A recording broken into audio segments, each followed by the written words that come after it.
If your toilet keeps running or won't flush right, it's probably a busted or worn out flapper chain messing things up. Okay, so here's the deal with fixing that flapper chain situation. First, check if the chain is broken or super rusty. If it is, just swap it out for a new one. It's cheap and easy to find at any hardware store. When you put on the new chain, don't make it too tight or too loose. You want just enough slack so the flapper can close all the way but still lift when you push the handle.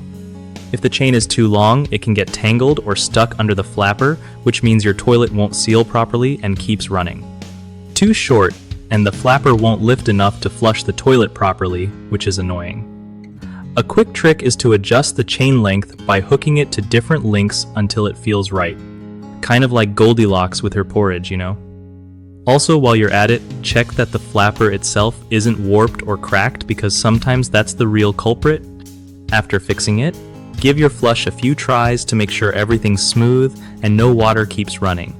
One of the biggest mistakes people make with their flapper chain is ignoring signs of wear, which leads to constant running toilets and wasted water bills. Just replace the chain as soon as you notice fraying or rust. Another common issue is not adjusting the chain length properly, so either it's too tight or too loose.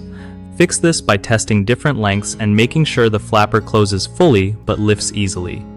Lastly, a lot of folks forget to check the flapper itself for damage, and even a new chain won't help if the flapper is cracked or warped. Replace the whole flapper if needed. BigHomeProjects.com is awesome for homeowners who need trusted local contractors without all the stress of searching around. It also helps contractors find real work from people nearby who actually need their skills, making it easier for everyone to get things done right.